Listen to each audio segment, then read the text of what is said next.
आज के हम लोग इस वीडियो में देखेंगे एरर एनालिसिस कि एरर एनालिसिस क्या होता है, एरर क्या होता है और उसका हम लोग एनालिसिस कैसे करेंगे। पिछले वीडियो में हम लोग पढ़े थे कि यूनिट एंड मेजरमेंट के बारे में हम लोग पिछले वीडियो में देखें। उसके बाद उसी में था एरर एनालिसिस, इसके बारे में हम लोग आज पढ़ेंगे। उससे पहले जो लोग नए हैं चैनल को सब्सक्राइब कीजिए और वीडियो को शेयर कीजिए। चलिए आते हैं एरर एनालिसिस पे। आखिर हम लोग एरर एनालिसिस का ज़रूरत क्यों पड़ता है। सबसे पहले बात करते हैं कि एरर क्या होता है और उसका एनालिसिस हम लोग क्यों करेंगे।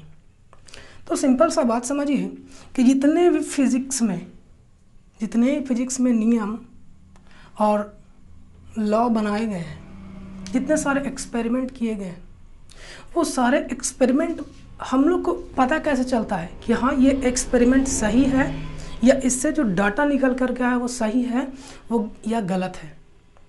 इस चीज़ में सही और गलत को डिफरेंस बताने के लिए हम लोग क्या बात करते हैं, एरर की बात करते हैं कि आखिर ये जितना होना चाहिए इसका एग्जैक्ट वैल्यू उससे ये कितना डिफ़र करता है। जैसे बात करें बेसिक सा कि हमको अगर मापना है इसका लेंथ, हमको इसका लेंथ मापना है।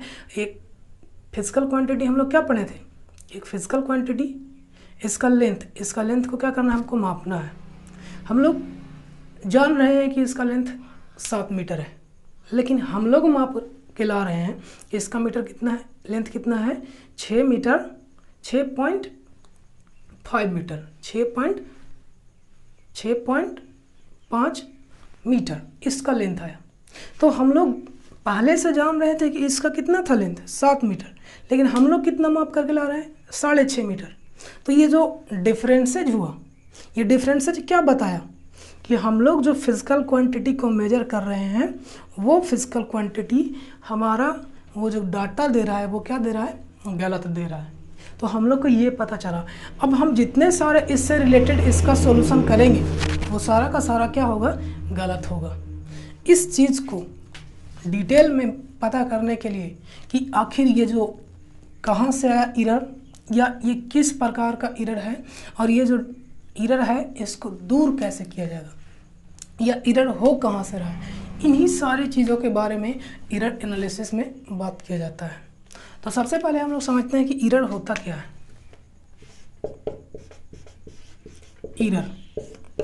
एरर सारे लोग जानते होंगे, नाम से पता चल रहा है कि एरर मतलब फॉल्ट है। फॉल्ट मतलब क्या, गलत है, मिस्टेक है। लेकिन मिस्टेक नहीं है, एरर और मिस्टेक में डिफरेंसेस है। हम लोग आते हैं एरर पे। एरर बोलता है कि the difference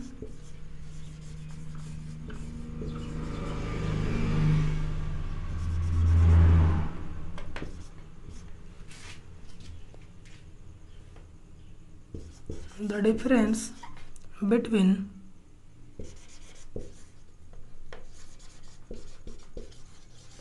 measured value and actual value of any quantity is called error.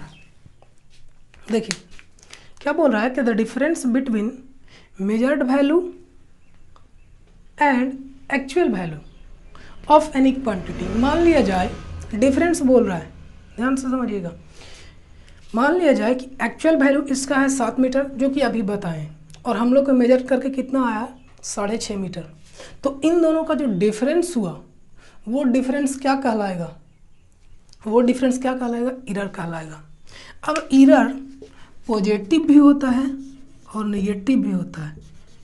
It में बी पॉजिटिव और नेगेटिव। अब इसी बात को समझना है कि पॉजिटिव है या नेगेटिव है। तो अभी जैसा कि बताएं कि इसका होना चाहिए था 7 और आया है 6, 6.5। तो ये कौन सा एरर है, हम लोग को तो ऐसे पता चल गया होगा कि एक्चुअल वैल्यू से कम है तो ये निगेटिव एरर है। तो निगेटिव एरर इसलिए हम लोग यहाँ पे लिख देते हैं फॉर्मूला, एरर बराबर होता है measured value minus actual value. ये ध्यान रखिएगा, measured value minus actual value होगा। अगर इसमें से हम ये वैल्यू को घटा देंगे तो जो एरर आता है माइनस और प्लस, नेगेटिव और पॉजिटिव, वो उल्टा हो जाएगा।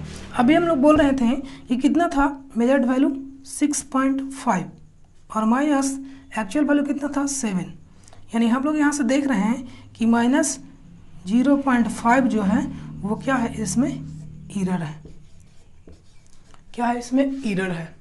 अब इसको परसेंटेज में भी रिप्रेजेंट किया जाता है, percentage error, relative error, percentage error, relative error और एक एरर या जिसको एब्सोल्यूट एरर बोलते हैं, ये एब्सोल्यूट एरर।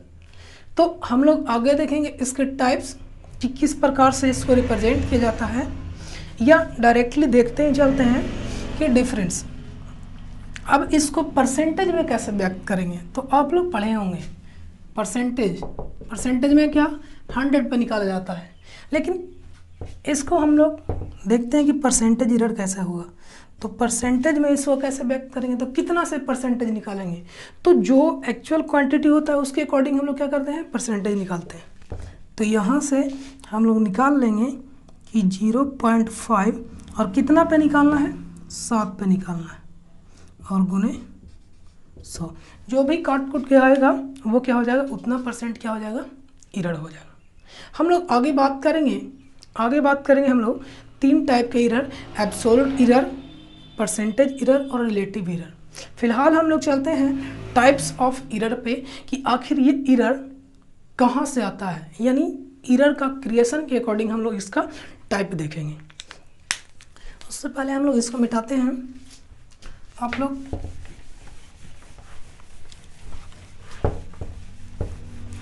बोल रहे थे कि पीडीएफ में लिखने में प्रॉब्लम होता है, तो लिखने में प्रॉब्लम होता है तो ग्रुप में पूछ लिया कीजिए।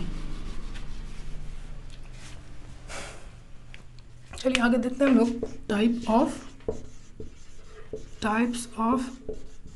Error. 3 types of error, there are 3 types of error। कौन कौन से हैं, पहला ग्रॉस एरर, दूसरा सिस्टमैटिक एरर,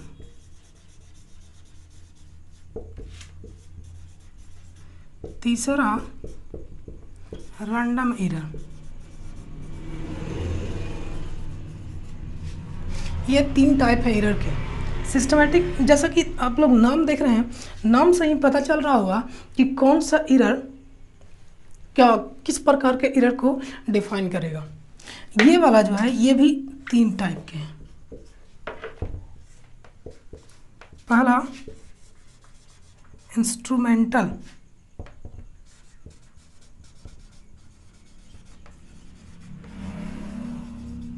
दूसरा इन्वायरमेंटल,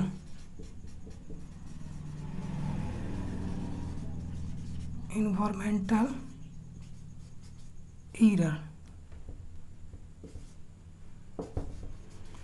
और तीसरा होता है ऑब्जर्वेशनल।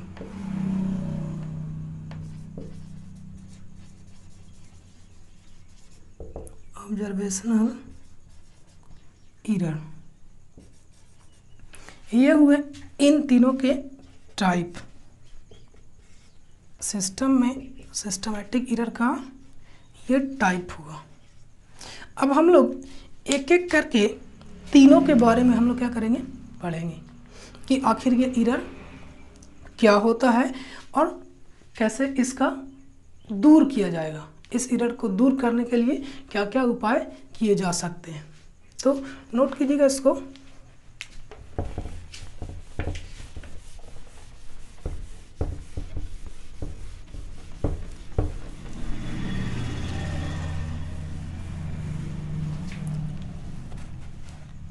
सबसे पहले हम लोग बात करेंगे ग्रॉस एरर के बारे में। ग्रॉस एरर क्या होता है? तो नाम देख रहे हैं, इसका मतलब हम लोग समझते हैं कि ग्रॉस एरर क्या होता है। तो वैसा error, the error occurs due to human takes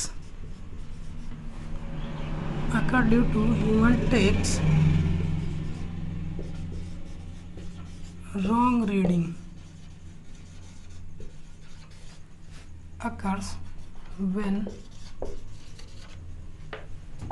human takes wrong reading. Gross error किसको बोलते हैं? कि वैसा एरर जब मेजरमेंट करते समय, मापते समय किसकी वजह से गलती हो, एरर किसके वजह से आ रहा है? ह्यूमन की वजह से आ रहा है। तब ऐसे एरर को कौन सा एरर बोलेंगे हम लोग? ग्रॉस एरर बोलेंगे। फॉर एग्जांपल के लिए मान लिया जाए एक इंस्ट्रूमेंट है, हम लोग कभी कभी कंफ्यूज हो जाते हैं कि मानना चाहिए था ये हो रहा है कितना, 8 मीटर हो रहा है, 8 मीटर हो रहा है, और हम लोग बार बार क्या कर रहे हैं कि नहीं 7 ही मीटर हो रहा है। तो जो 1 मीटर का डिफरेंस हुआ, एरर हुआ, वही एरर क्या कहलाएगा? Gross error. ध्यान रखिएगा, ग्रॉस एरर और एक ऑब्जर्वेशनल एरर दोनों सेम प्रकार के होंगे, लगभग समान होंगे, तो ये बात याद रखिएगा। तो ग्रॉस एरर तो वैसा एरर जो किसके कारण हो? ह्यूमन के रॉन्ग रीडिंग के कारण। वहाँ पे तो आ रहा है एरर सही, जो मेजरमेंट करने वाला मशीन है वो सही बता रहा है कि हाँ कितना एम्पियर हो गया। मान लिया जाए एक मापने वाला यंत्र है, ये सही दे रहा है, लेकिन हम लोग जो लिख रहे हैं, हम लोग जो मान लीजिए 1 2 3 4 5 6 ऐसे ये सही बता रहा है, लेकिन हम लोग जो देख करके लिख रहे हैं यहाँ से कि होना चाहिए इतना, और इसमें जो लिखने में प्रॉब्लम है, यहाँ पे मान लीजिए 3.5 आ रहा है और हम लोग 3 लिख दें, तो ये एरर आया कि नहीं आया? तो इस प्रकार के एरर को कौन सा एरर बोलेंगे हम लोग? ग्रॉस एरर बोलेंगे। इस प्रकार के एरर को, इसको दूर कैसे किया जाएगा? तो इसको दूर करने का बेहतर तरीका है कि एक से अधिक बार हम लोग क्या करेंगे? रीडिंग लेंगे। उसका उपाय क्या है? ग्रॉस एरर को दूर करने का क्या उपाय है वो देखते हैं। ग्रॉस एरर को दूर करने का उपाय है कि हम लोग एक से ज़्यादा रीडिंग लेंगे। मतलब मान लिया जाए ये इंस्ट्रूमेंट है, एक बार में हमसे मिस्टेक हो सकता है, दोबारा में तो मिस्टेक नहीं होगा। तो एक से अधिक बार अगर हम लोग रीडिंग लेंगे, यानी 1 से 2 बार मापेंगे, 3 बार मापेंगे, 4 बार मापेंगे, तो उससे जो हमको ऑब्जर्वेशन होगा या रीडिंग मिलेगा, अगर फर्स्ट बार में गलत रीडिंग लिया गया होगा तो सेकेंड बार में ठीक हो जाएगा, थर्ड बार में ठीक हो जाएगा, और इस तरीके से हम लोग एक से अधिक बार रीडिंग लेकर के। इसके उपाय क्या हैं? To remove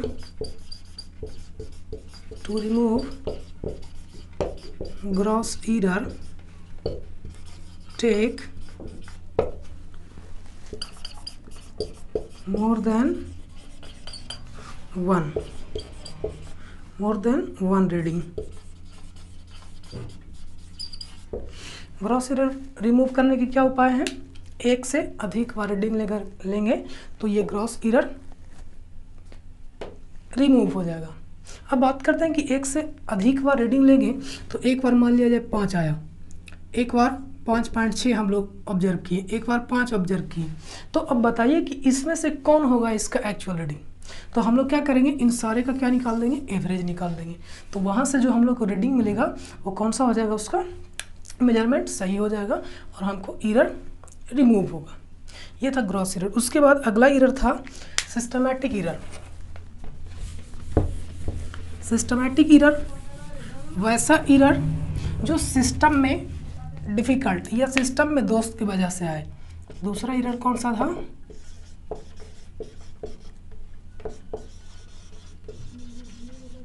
systematic error. Systematic error का मतलब क्या होता है? नाम से ही पता चल रहा होगा कि वैसा एरर या एरर का वह कारण जो किसकी वजह से आया है? सिस्टम में डिफ़िकल्टी की वजह से आया। सिस्टम क्या हो सकता है?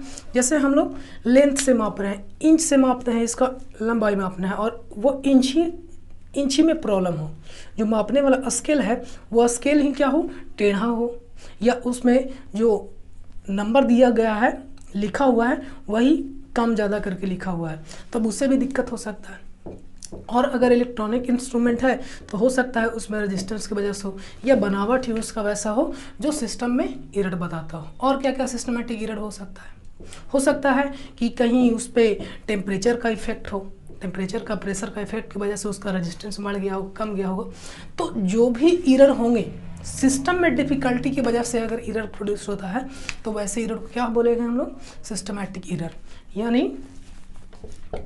एरर generated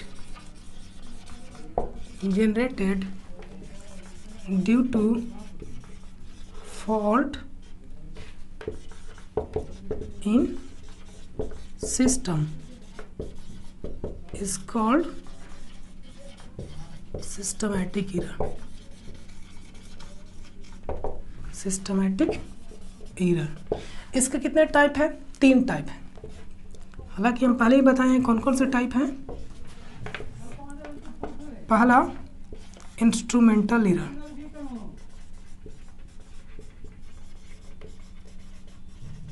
दूसरा इन्वायरमेंटल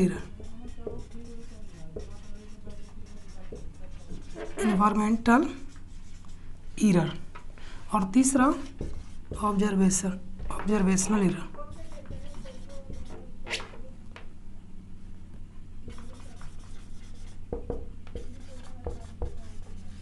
ये 3 टाइप है इसके, ए, बी और सी। कौन कौन से, इंस्ट्रूमेंटल एरर, इन्वायरमेंटल एरर और ऑब्जर्वेशनल एरर। अभी हम लोग देख रहे थे कि सिस्टमैटिक एरर हम लोग उस एरर को बोलेंगे जो किसके वजह से आए, सिस्टम में डिफेक्ट की वजह से आए। और इस सिस्टमैटिक का ही 3 टाइप है, पहला इंस्ट्रूमेंटल, इन्वायरमेंटल और ऑब्जर्वेशनल। यानी सिस्टम में डिफेक्ट किन किन वजह से हो सकता है, या तो इंस्ट्रूमेंट का अपना सिस्टम डिफेक्ट हो, दूसरा इन्वायरमेंट की वजह से सिस्टम डिफेक्ट हो रहा है, या तीसरा ऑब्जर्व करने में सिस्टम डिफेक्ट हो रहा है। यानी हम लोग रीडिंग उससे ले रहे हैं तो वो सिस्टम में डिफेक्ट की वजह से हम लोग रीडिंग ले रहे हैं, तब ऐसे एरर को हम लोग कौन सा एरर बोलेंगे, ये तीनों। अब एक एक करके हम लोग देखते हैं इस एरर, तीनों एरर को।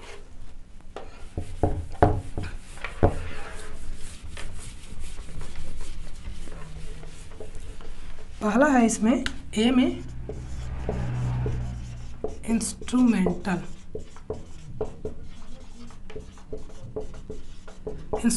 एरर। क्या होता है इंस्ट्रूमेंटल एरर, उसके बारे में जानते हैं हम लोग।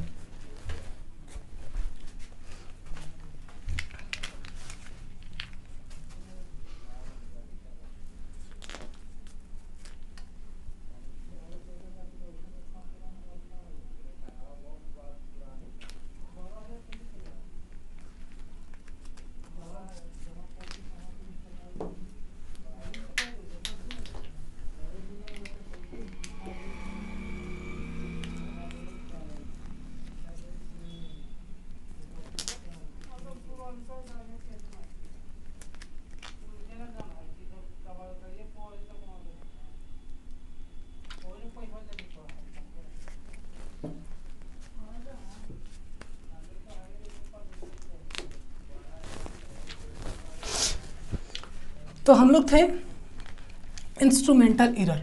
क्या बोलेंगे, किसको बोलते हैं इंस्ट्रूमेंटल एरर, उसके बारे में हम लोग देखेंगे। यानी वैसा error, the error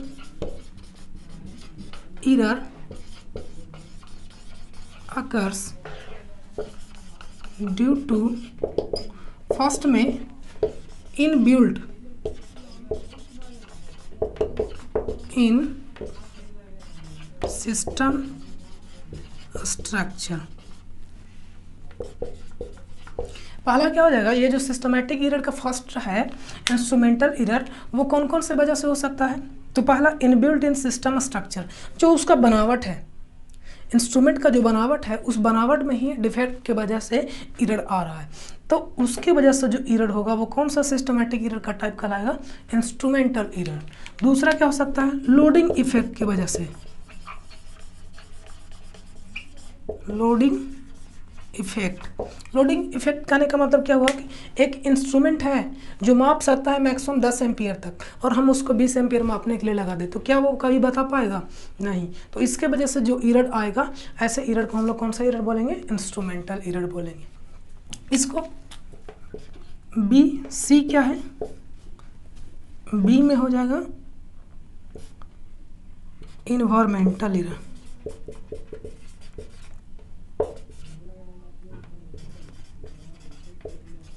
environmental error. Environmental error क्या होगा? फिर से हम एक और बोल रहे हैं कि ये तीनों टाइप किसके हैं? सिस्टमैटिक एरर के। तो इन्वायरमेंट की वजह से जो सिस्टम में डिफेक्ट होंगे और उसके वजह से जो एरर प्रोड्यूस्ड होगा, उस एरर को कौन सा एरर बोलेंगे हम लोग? Environmental error. यानी यहाँ पे हम लोग डायरेक्टली बोल सकते हैं कि the error occurs due to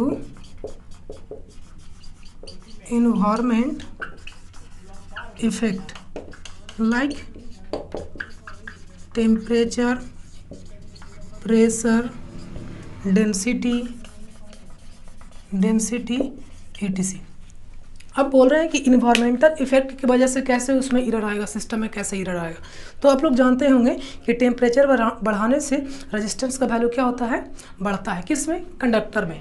तो अगर कंडक्टर में टेम्परेचर अगर बढ़ रहा है तो रेजिस्टेंस का वैल्यू कमेगा, और जो भी इक्विपमेंट रेजिस्टेंस पे बेस्ट होगा उसमें कुछ ना कुछ डिफिकल्ट आएंगे। तो वहाँ पर जो एरर प्रोड्यूस्ड होगा, वहाँ पर उस एरर को हम लोग कौन सा एरर बोलेंगे? Environmental error. और थर्ड टाइप है इसका, थर्ड टाइप कौन सा होगा? Observational error. सी में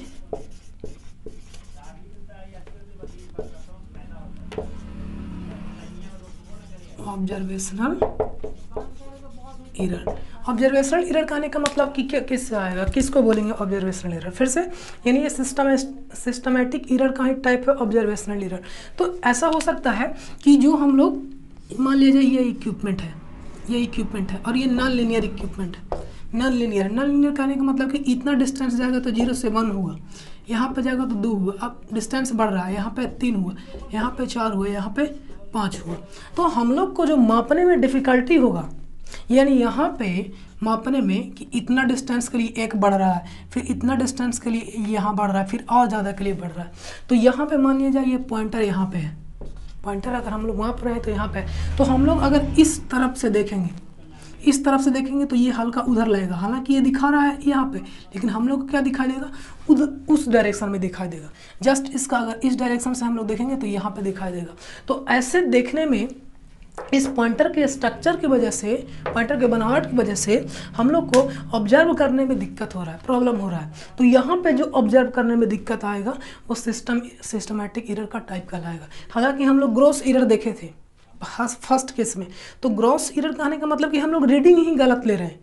लेकिन ऑब्जर्वेशनल एरर क्या बताता है कि सिस्टम के स्ट्रक्चर की वजह से ऑब्जर्व करने में अगर दिक्कत हो रहा है तो वो एरर कौन सा एरर कहलाएगा? Observational error. यानी एरर। अब इन सारे को दूर कैसे करेंगे?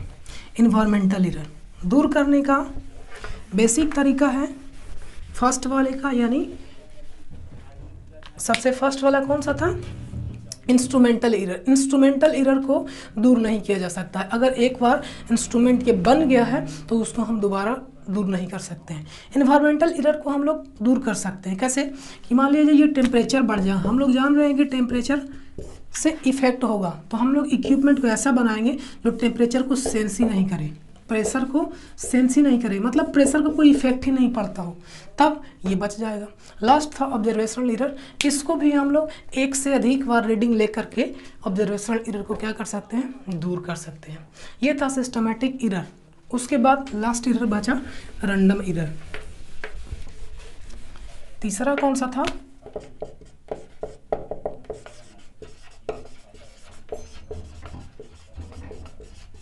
Random error. जैसा कि नाम देख रहे हैं आप लोग, रैंडम एरर, नाम क्या लिखा हुआ है? रैंडम। कभी भी एरर हो सकता है किसी की वजह से, यानी हम लोग को पता नहीं है कारण कि किसके वजह से एरर आ जाएगा। इन्वायरमेंट में कौन से इफेक्ट की वजह से एरर आ रहा है, तो उसके वजह से जो एरर आएगा, ऐसे एरर को कौन सा एरर बोलेंगे, रैंडम एरर। रैंडम एरर का नाम से ही पता चल रहा है कि कभी भी कहीं से भी आ सकता है, अननोन सोर्सेज के द्वारा। तो हम लोग इसको क्या लिख सकते हैं कि the error produce due to unknown sources or effect is called random error।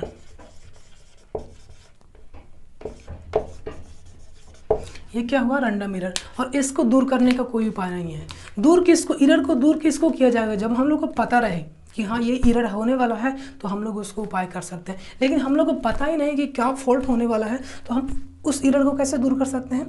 तो इस एरर को दूर करने का कोई उपाय नहीं है। ये था टाइप एरर और टाइप्स ऑफ एरर प्रोड्यूस के आधार पे कि कहाँ से एरर प्रोड्यूस होते हैं, उसको कौन कौन सा नाम दिया जाएगा। तो ये 3 टाइप थे, हम लोग तीनों टाइप देखें।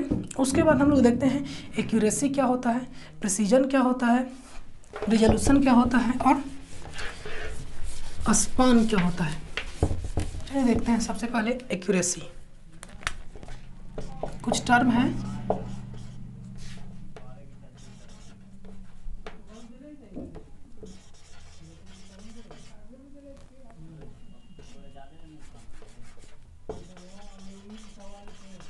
एक्यूरेसी, दूसरा रिजोल्यूशन,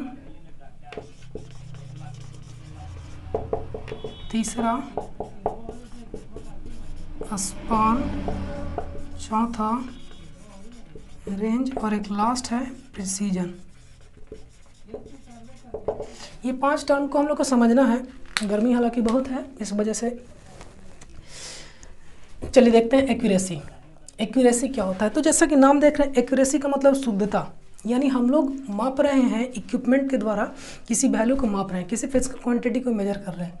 एक्यूरेसी करने का मतलब क्या, कि जितना उसका एक्यूरेट होना चाहिए उतना मिल रहा है, तो हम लोग बोलेंगे ये 100% एक्यूरेट है। लेकिन उससे हल्का एरर आ रहा है, इसका मतलब क्या है कि उसका एक्यूरेसी क्या है, कम गया। यानी एक्यूरेसी बताता है कि कोई इक्विपमेंट कितना % एक्यूरेट मेजर कर रहा है, यानी डिग्री ऑफ एक्यूरेट।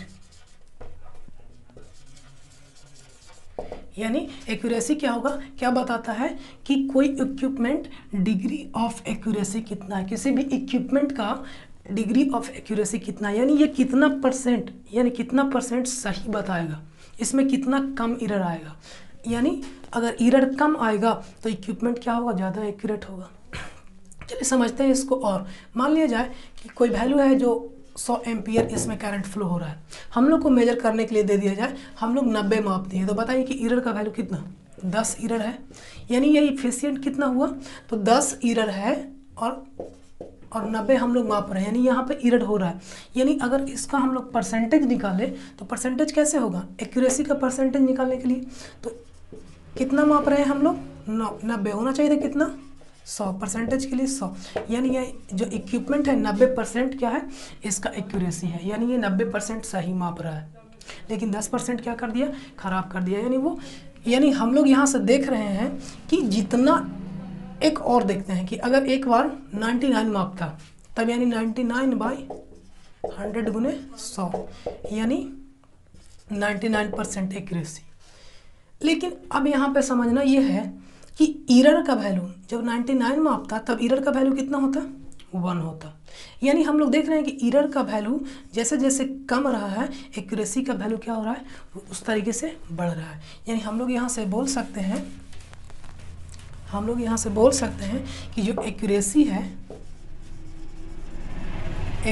है इन्वर्सली प्रोपोर्शनल है किसके, एरर के। अगर एरर का वैल्यू ज़्यादा होगा तो एक्यूरेसी का वैल्यू कम होगा, ये वाला वैल्यू अगर ज़्यादा होगा तो ओवरऑल वैल्यू क्या हो जाएगा, कम हो जाएगा एक्यूरेसी का। लेकिन अगर एरर का वैल्यू कम होगा तो एक्यूरेसी का वैल्यू क्या होगा, ज़्यादा होगा। तो ये था एक्यूरेसी। ये भी बताता है कि कोई इक्विपमेंट से अगर हम टेस्ट करते हैं तो वो एक्यूरेट वैल्यू के से कितना नज़दीक है, क्लोजनेस बताता है, डिग्री ऑफ एक्यूरेसी, एक्यूरेट कितना % ये सही है। तब हम लोग ऐसे प्रॉपर्टी को कौन सा क्या बोलेंगे, इसे गुण को एक्यूरेसी बोलेंगे। रिजोल्यूशन क्या होता है हम लोग देखते हैं। रिजोल्यूशन का मतलब होता है कि मिनिमम चेंज या smallest change that which can detect the equipment, यानी स्मॉलेस्ट चेंज। समझिएगा थोड़ा सा इसको बात से, यानी मेरे पास एक स्केल है, जिसमें 1 सेंटीमीटर 0 1 2 3 सेंटीमीटर में दिया हुआ है, इंच में दिया, मीटर में दिया हुआ, चलिए मीटर में दिया हुआ। तो ये छोटा छोटा क्या हो जाएगा इसका, सेंटीमीटर। ये छोटा छोटा क्या हो जाएगा, सेंटीमीटर। ये छोटा छोटा सेंटीमीटर। अगर ये स्केल का लेंथ किस में दिया हुआ है, 1 मीटर 2 मीटर 3 मीटर, और ये छोटा छोटा क्या बताएगा, सेंटीमीटर। तो हम लोग यहाँ से ये बता सकते हैं कि ये कितना mm को मेजर कर सकता है। समझिएगा बात को। मान लिया जाए इसको मापना होगा, इसमें हम लोग अभी माप लें कि ये 5 मीटर हुआ, हम लोग माप लिए, लेकिन हम लोग इसमें 1 सेंटीमीटर बढ़ाएं तो 1 सेंटीमीटर वाला स्केल तो इसमें है अवेलेबल, तो ये माप देगा कि हाँ 1 सेंटीमीटर बढ़ाने के बाद यानी इंक्रीमेंट या डिक्रीमेंट करेंगे, स्मॉलेस्ट चेंज, मिनिमम चेंज हम लोग इसमें कितना 1 सेंटीमीटर चेंज किए, तो 1 सेंटीमीटर को ये माप देगा इक्विपमेंट। लेकिन हम लोग इसमें अगर 1 mm का चेंज करेंगे तो क्या ये इस इक्विपमेंट के द्वारा मापा जाएगा, नहीं मापा जाएगा। क्यों नहीं मापा जाएगा, क्योंकि इसमें जो स्केल बना हुआ है वो मिनिमम कितना माप सकता है, मिनिमम चेंजेज सेंटीमीटर में, यानी सेंटीमीटर को ही माप सकता है। तो यहाँ पे इसका रेजोल्यूशन कितना हो जाएगा, 1 सेंटीमीटर, यानी मिनिमम चेंज कितना माप सकता है वो, स्मॉलेस्ट चेंज 1 सेंटीमीटर। तो 1 सेंटीमीटर क्या हो जाएगा, इसका रेजोल्यूशन हो गया। एक दूसरा एग्जांपल हम लोग समझते हैं, यानी एक अमीटर था, अमीटर में करंट का वैल्यू पहले 5 ये मेजर करता है। पहले हम लोग एक सर्किट के द्वारा करंट फ्लो करवाए, वो 5 एम्पियर मापता है। अब हम लोग करंट का वैल्यू 1 एम्पियर बढ़ाते हैं, 5 से 6 कर दिए, तब जो इंडिकेट ये जो पॉइंटर है वो डिटेक्ट कर दिया, यानी ये पॉइंटर बता दिया कि अब पहले 0 1 2 3 4 5 6 पहले 3 एम्पियर जा रहा, मान लिया जाए कि 3 एम्पियर जा रहा था, तब ये बता दिया कि हाँ 3 एम्पियर जा रहा है। हम लोग पहले 1 और बढ़ा दिए, तो अब कितना बताएगा, ये 4 बताएगा। लेकिन हम लोग और क्या बढ़ाते, 0.5 बढ़ाते, तब इसका पॉइंटर कहाँ पे जाता है, यहाँ पे। लेकिन हम लोग 0.2 बढ़ाते, तब यहाँ पे जाता, 0.1 बढ़ाते तब यहाँ पे आता। लेकिन हम लोग 0.0001 बढ़ाते, तब क्या पॉइंटर इसका कुछ डिफ्लेक्ट होता, नहीं होता। यानी हम लोग को ये रिजोल्यूशन इस टर्म को बोलेंगे कि वो मिनिमम चेंजेस कितना को वो डिटेक्ट कर सकता है। तो हम लोग यहाँ पे देख रहे हैं कि 0.1 को वो क्या कर रहा था, उससे पॉइंटर डिफ्लेक्ट हो रहा था, यानी उसको डिटेक्ट कर रहा था कि हाँ चेंजेस हो रहा है। तब ऐसे क्वांटिटी को, ऐसे जो वैल्यू हुआ स्मॉलेस्ट वैल्यू को क्या बोलेंगे, ये रिजोल्यूशन। उस इक्विपमेंट का रिजोल्यूशन कितना है, जितना कम रिजोल्यूशन होगा उतना ही वो गहराई तक वो डिटेक्ट कर पाएगा इक्विपमेंट, छोटा से छोटा चेंजेस को डिटेक्ट कर पाएगा। ये हुआ रिजोल्यूशन। तीसरा है स्पान। स्पान समझने से पहले हमको रेंज समझना होगा। रेंज एकदम बेसिक सा टर्म है। रेंज कहने का मतलब क्या होता है, maximum and minimum value of instrument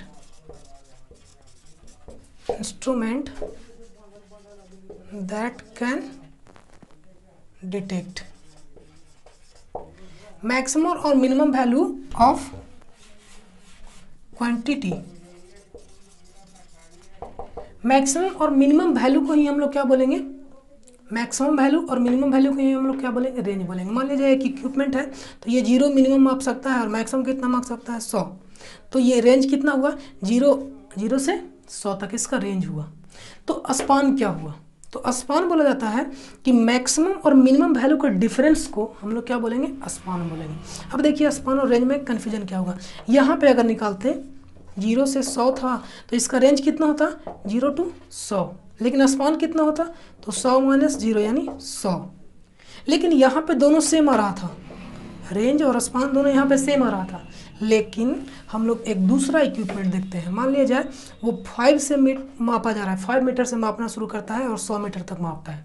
इसका रेंज कितना होगा, 5 to 100। लेकिन स्पान कितना होगा, स्पान होता है difference between maximum and minimum, दोनों का अंतर, यानी मैक्सिमम और मिनिमम के अंतर को हम लोग क्या बोलेंगे, हम लोग बोलेंगे स्पान बोलेंगे। तो मैक्सिमम 100 और मिनिमम 5, तो स्पान कितना आ जाएगा, 95। ये होगा आंसर।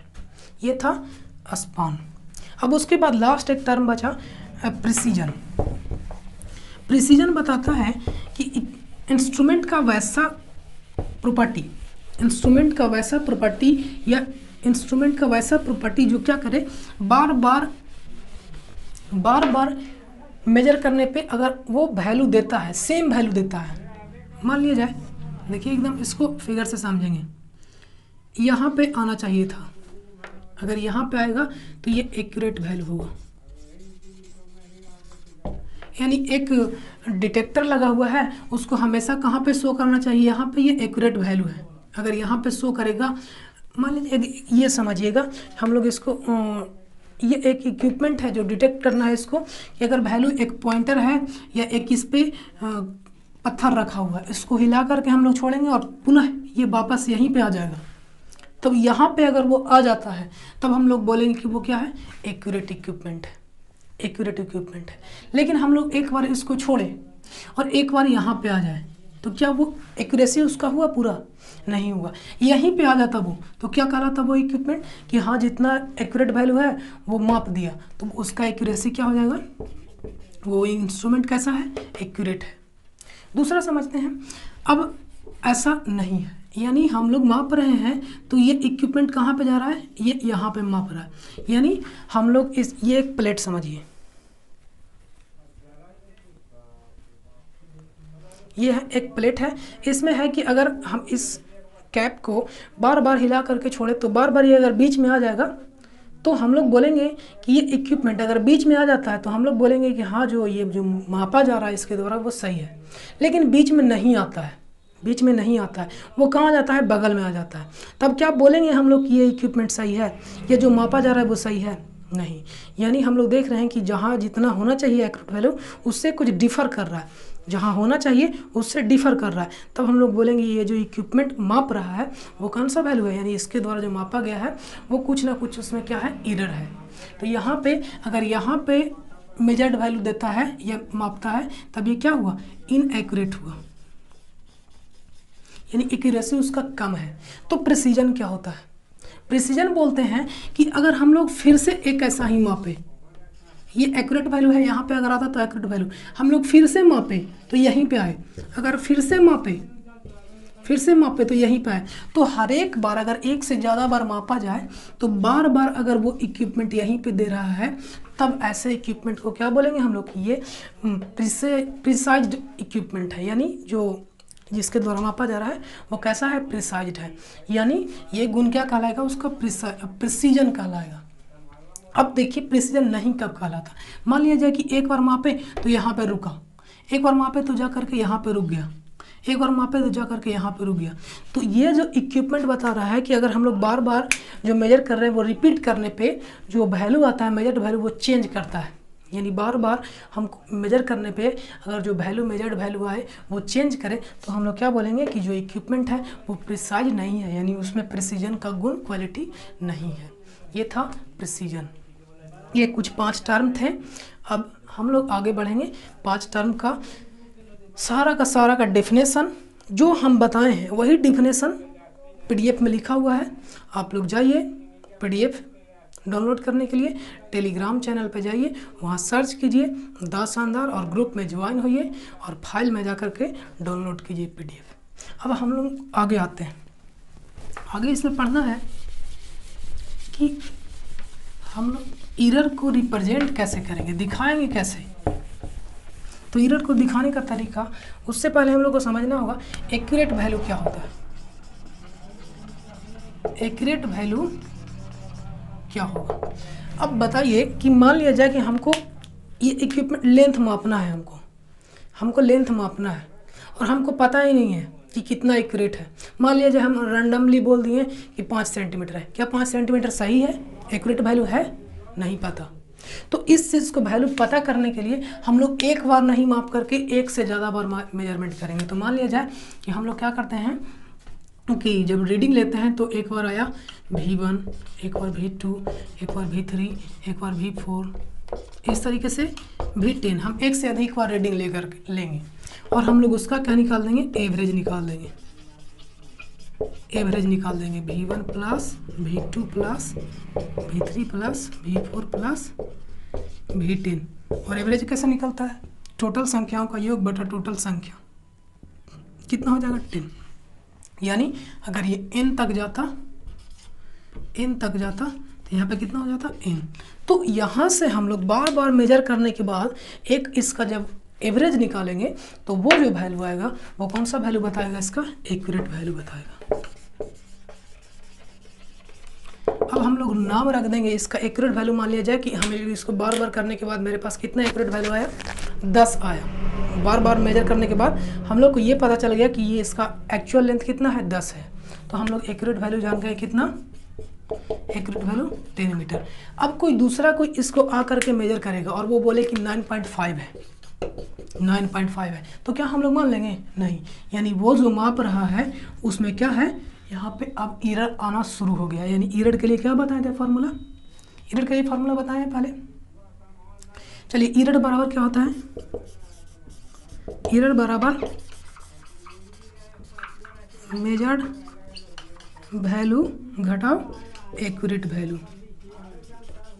तो मेजर्ड वैल्यू कितना आया 9.5 और एक्यूरेट वैल्यू कितना है 10, तो 0.5 नेगेटिव में, यानी कैसा एरर है, नेगेटिव एरर। यानी वैल्यू एक्यूरेट वैल्यू से क्या हो रहा है, नेगेटिव का मतलब कि कुछ कम है। यानी एरर तो है लेकिन कैसा है, कौन सा एरर, कम। जैसे ज़्यादा कब होता, यानी हम लोग को 11.5 आ जाता, तब कितना 1.5 ज़्यादा हो रहा था, एक्यूरेट वैल्यू से 1.5 ज़्यादा हो जा रहा था, तब वो कौन सा होता, पॉजिटिव। नेगेटिव का मतलब कि एक्यूरेट वैल्यू से क्या हो रहा है, कम हो रहा है। ये था एक्यूरेट वैल्यू पता करने के लिए।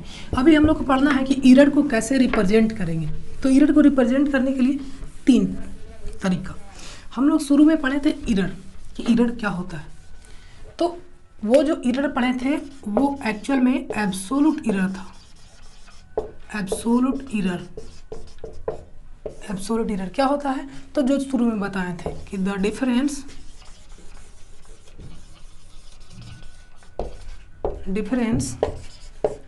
Between measured value and actual value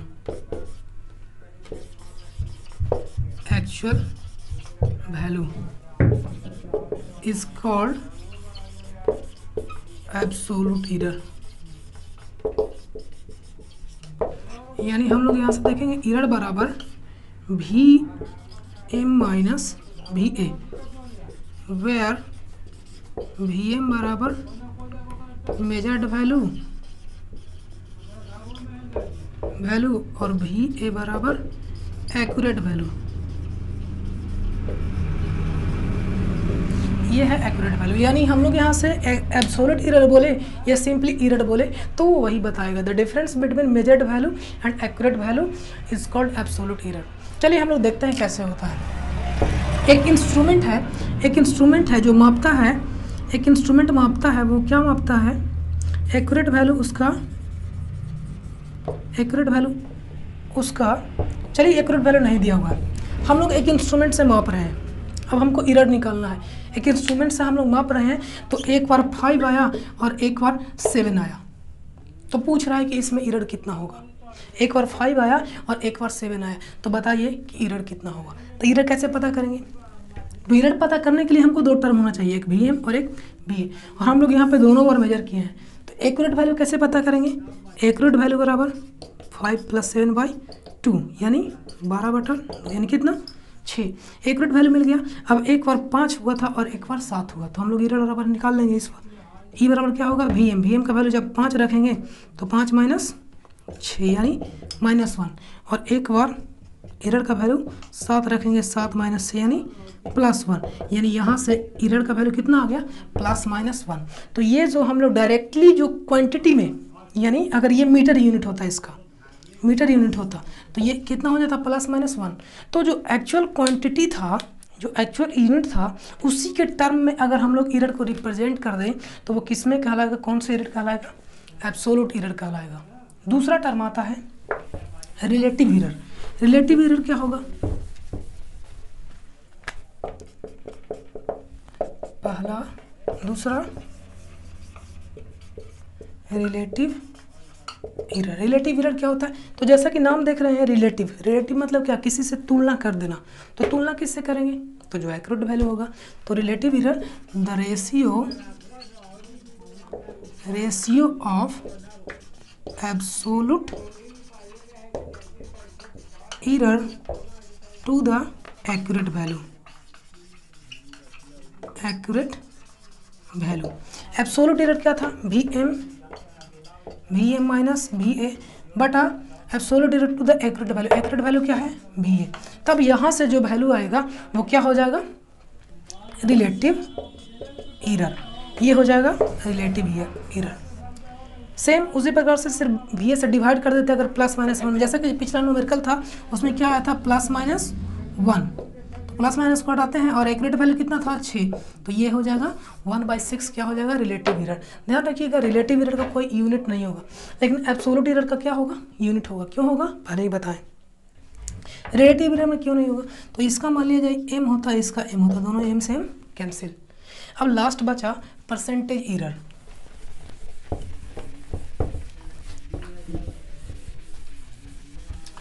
बहुत गर्मी है, आप लोग हवा में बैठ के, पंखा के पास बैठ के पढ़िए। हम जहाँ पे पढ़ा रहे हैं वहाँ पे कोई पंखा की व्यवस्था नहीं है। तीसरा टर्म आता है परसेंटेज एरर।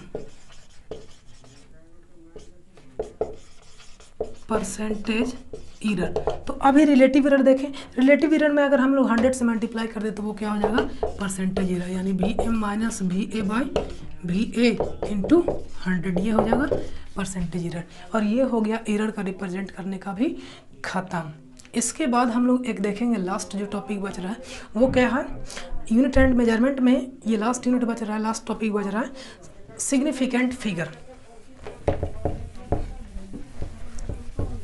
सिग्निफिकेंट फिगर का मतलब क्या होगा, तो जैसा कि नाम पता चल रहा है सिग्निफिकेंट यानी मोस्ट इम्पोर्टेंट। हम लोग ऐसे लिखते हैं, मान लीजिए बोला जाए कैलकुलेटर बोलता है 7.6 7 8 9 10 इतना लिख दिए, तो कोई फायदा है यहाँ पे।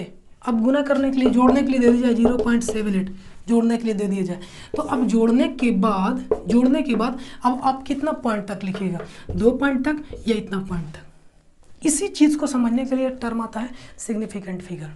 तो हम लोग को ज़्यादा डिटेल नहीं जाना है, फिलहाल हम लोग चलते हैं कि सिग्निफिकेंट फिगर होता क्या है और उसको रूल क्या है, सिग्निफिकेंट फिगर निकालने के लिए रूल क्या है। सिग्निफिकेंट फिगर और डिजिट।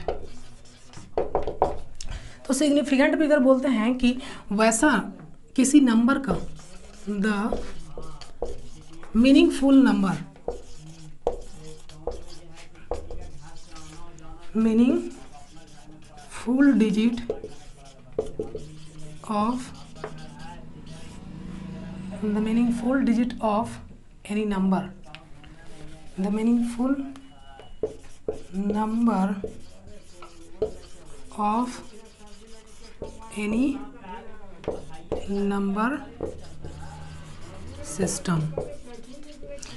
सिग्निफिकेंट फिगर क्या बताता है कि कोई अगर मान लीजिए लिखा हुआ 0.7 8 9 10, तो इसमें कितने डिजिट हैं जिसका कोई वैल्यू है, कितने डिजिट हैं जिसका कोई वैल्यू है, यही कहलाता है सिग्निफिकेंट फिगर। हम लोग इसी को और क्या बोलते हैं, सिग्निफिकेंट डिजिट भी बोलते हैं। तो इसमें आप लोग बताइए कि कितने जो इसमें टर्म है जिसका कोई ना कोई वैल्यू है, ये यानी यहाँ पे सिग्निफिकेंट फिगर का वैल्यू कितना हो जाएगा, 2 और 3 5, इसका कोई वैल्यू नहीं है।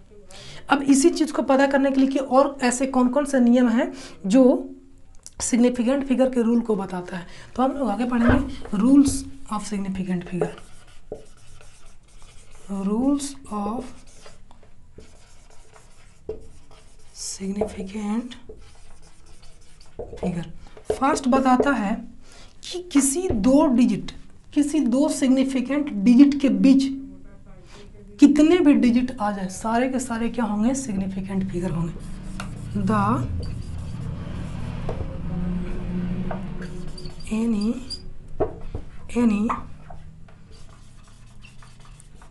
नंबर बिटवीन टू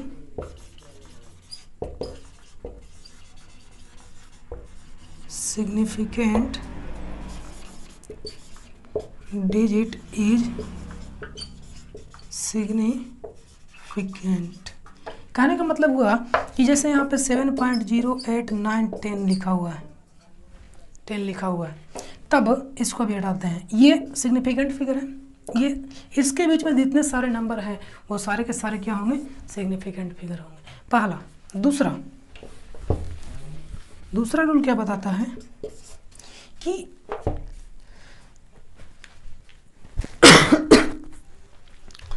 दूसरा रूल बताता है कि नॉन जीरो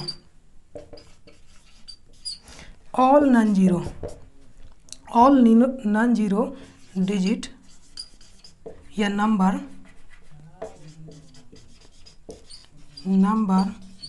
और सिग्निफिकेंट। ऑल नॉन जीरो करने का मतलब 7, 8, 9, 10, 10, 2, 3 जितने नंबर लिखा जाए सारे के सारे क्या होंगे, सिग्निफिकेंट होंगे। और एक लास्ट टर्म है, उसको समझना है, 2 टर्म में हम समझेंगे, यानी 0 के 0.008 दिया हुआ रहे, समझिएगा बात को, या 0.8910 0 दिया हो रहा है, तो यहाँ पर जो सिग्निफिकेंट फिगर होंगे पॉइंट के बाद अगर शुरू में 0 रहे, ध्यान सुनिएगा, पॉइंट के बाद अगर शुरू में 0 रहे तब इसका कोई मतलब नहीं है। लेकिन हाँ, अगर यहाँ पे एक कोई सिग्निफिकेंट नंबर रहता तब यहाँ पे ये 2 सिग्निफिकेंट फिगर के बीच ये सारे 0 आ गए तो इसका कोई वैल्यू होता, लेकिन यहाँ पे 0 नहीं है तो इन 0 का कोई मतलब नहीं है, यानी ये वाला सिर्फ क्या हो जाएगा, इसका सिग्निफिकेंट नंबर। यानी पूछेगा कि इसमें सिग्निफिकेंट फिगर कितने हैं, तो सिर्फ और सिर्फ 1। इसमें कितने हैं, तो इसमें 3। लेकिन यहीं पे अगर ये दे देता तब क्या हो जाता है, सारे के सारे नंबर ऐड होते हैं, इसमें था। दूसरा और क्या होता कि बाद में 0 रहता, मान लीजिए 0.78900, तब यहाँ पे सिग्निफिकेंट फिगर क्या हो जाएगा, ये पूरे के पूरे सिग्निफिकेंट फिगर होंगे। यानी पॉइंट के बाद अगर किसी डिजिट के बाद 0 है तब वो सारे के सारे सिग्निफिकेंट होंगे। 0.78900 तब ये पूरे के पूरे क्या हुए, सिग्निफिकेंट हुए। अगर यहाँ पे 8 लगा जाए ये पूरे डिजिट, लेकिन अगर ये नहीं है तो इसका भी कोई वैल्यू नहीं है। ये था सिग्निफिकेंट फिगर। इसका यूज कहाँ होता है, थोड़ा सा वो समझते हैं।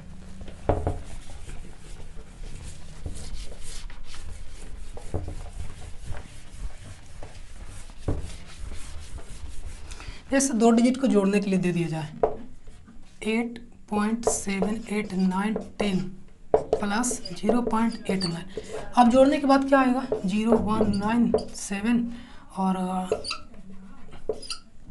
ये 8, 9 जोड़ने के बाद ये आया। अब आपको आंसर कौन सा लिखना होगा, क्योंकि एक में तो 2 डिजिट है और एक में इतने सारे हैं, तो कौन आंसर होगा, तो आंसर लिखना है ये वाला। यानी सिग्निफिकेंट फिगर एडिशन या सब्ट्रैक्शन, ये दोनों के लिए होगा, एडिशन और सब्ट्रैक्शन के लिए, दोनों के लिए होगा। क्या होगा कि जो क्वेश्चन है उसको हम ऑलरेडी जैसे सॉल्यूशन होता है वो सॉल्व करेंगे, और लास्ट में जो आंसर वही होगा जो क्वेश्चन में मिनिमम यानी लिस्ट सिग्निफिकेंट फिगर होंगे। तो लिस्ट सिग्निफिकेंट फिगर कितने हैं, 2, तो यहाँ पे लिस्ट सिग्निफिकेंट फिगर पॉइंट के बाद हम लोग 2 रखेंगे, ये हो जाएगा इसका आंसर। ये इतना आंसर लिखेंगे, ये नहीं कि इतना वाला आंसर लिखेंगे। तो ये होता है सिग्निफिकेंट फिगर। एडिशन और सब्ट्रैक्शन दोनों के लिए ये लागू होता है। तो हम लोग क्या क्या जाने इस वीडियो में, एरर क्या होता है, एरर के टाइप्स कितने हैं, एरर का रिप्रेजेंटेशन कैसे होता है, 3 टाइप बताएं, कौन कौन, रिलेटिव, एब्सोल्यूट और परसेंटेज, और क्या क्या पढ़े? एक्यूरेसी, प्रिसीजन, रिजोल्यूशन, स्पान और एक और था रेंज। इतने सारे टर्म हम लोग पढ़े। तो इसका आप लोग नोट्स बनाइए, कॉपी में लिखिए, और अगर जो प्रॉब्लम हो वो ग्रुप में पूछिए। Thank you.